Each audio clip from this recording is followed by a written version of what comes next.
ईमानदार लकड़हारा। बहुत समय पहले एक छोटे से गांव में रामू नाम का एक गरीब लकड़हारा रहता था। रामू बहुत मेहनती और ईमानदार आदमी था।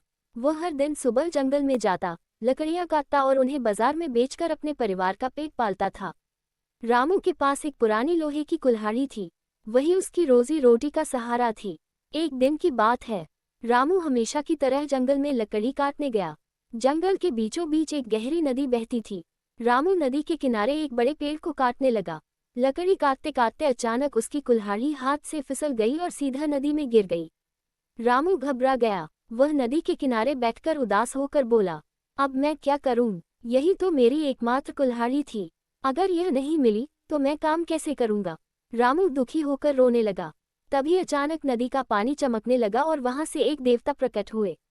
देवता ने रामू से पूछा, तुम क्यों रो रहे हो?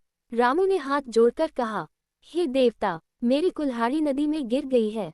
वही मेरे काम का सहारा थी। देवता ने मुस्कुराकर कहा, घबराओ मत, मैं तुम्हारी मदद करता हूँ।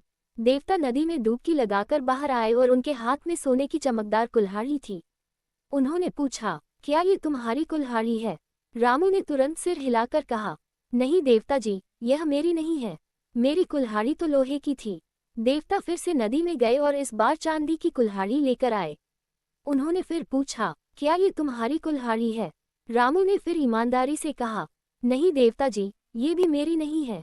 देवता तीसरी बार नदी में गए और इस बार लोहे की पुरानी कुल्हाड़ी लेकर आए। रामू की आंखें चमक उठीं।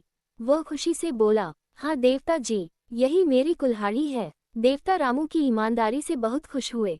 उन्होंने कहा, रामू, तुम बहुत ईमानदार इंसान हो।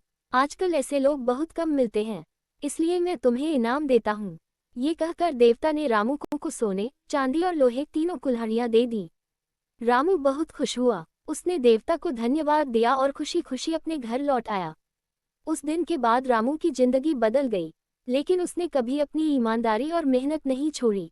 इसलिए बच्चों को ये कहानी सिखाती है, ईमानदारी का फल हमेशा मीठा होता है। इस तरह की और कहानियों के लिए कृपया हमारे चैनल फन टॉकीज स्टोरीज को सब्सक्राइब करें।